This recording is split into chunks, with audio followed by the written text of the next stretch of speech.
Hey, so a common tonal or tone quality issue on the saxophone, I think maybe more on tenor than alto, is the stuffiness of the D, especially middle D, so D with the octave key. And I've read a few different things on how to kind of compensate for that. You can play play that middle D and just open the palm key D, and that'll open it up and vent it a little more. But one thing, and I think my repair tech mentioned this when he was working on my tenor, is the way he sets up the low C sharp key is that if you just kind of rest your pinky on, see if we can see it here. There we go. So low C sharp, where are we? Yeah, right there, right there. So it's set up so that if I just kind of rest the weight of my hand, it'll just open a tiny bit. So if I'm playing, fingers fairly relaxed here, and I just rest the pinky on the table keys there, right on that C sharp, it'll just open that low C sharp vent just a tiny bit. And that, I think, plays a little more in tune than using the side D. And it opens that sound up a bit. So one of the songs we're playing in concert band, I have the melody on, and the main note that I play is that middle D. And I find, and it goes from like C to D. It's get your motor running, head out on the highway.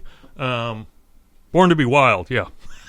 Anyway, I have the main melody for a little bit, and that middle D sometimes just doesn't cut through, and it's awkward to just keep popping that side D open. So I'm working right now on keeping that C sharp just a hair open, and it seems to be working not too bad. I'll play some examples here.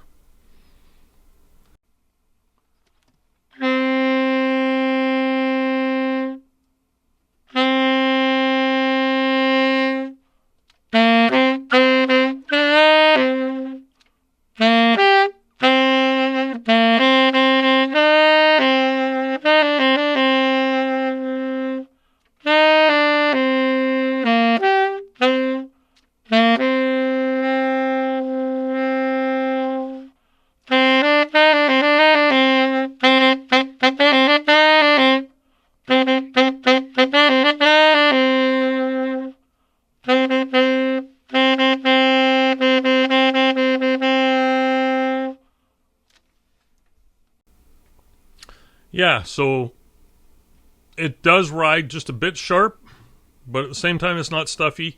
So I just need to be, every note you play on saxophone, you're making adjustments with your embouchure anyway to get it in tune. And especially in the concert band context, I mean, solo, I got no accompaniment, I don't have a reference pitch, but within the band, it's easy to make that adjustment because it's just a few cents sharp, I think. But it's way clearer. So I hope you can hear that. Yes. That's the normal D fingering, and then just resting my pinky just on the table, so there's no pressure there.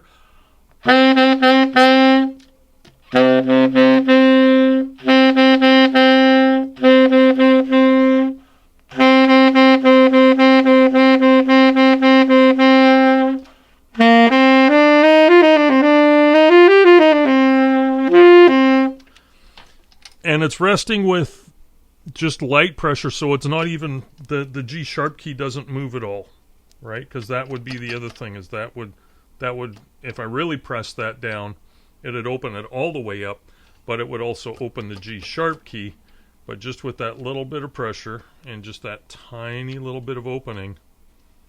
And again, it's not really pressure, it's just the weight of my finger. And it also forces me to keep these fingers, the rest of them, really close and in there. So I just resting this finger on that C sharp, so right in this knuckle area, right on that C sharp pad, and then it's also ready to go anywhere. It's not sitting out here weird and I have to slam it down. It's already just resting on there. and holds that C sharp open just a tiny bit so that the notes on that lower stack come out with enough bite and sizzle. It makes less of a difference than going, up here, you've got a lot of venting. The notes are coming out here, less here, right? They're coming out everywhere. As soon as you start closing the lower stack, the air has to travel a lot farther. And just having that C sharp open that tiny little bit makes those notes pop a bit more. So if you're having trouble stuffy D, maybe even the E and E flat, just try resting your pinky on the table, and it might pop that C sharp open just a little bit, or get it adjusted so that it does that. Try that out.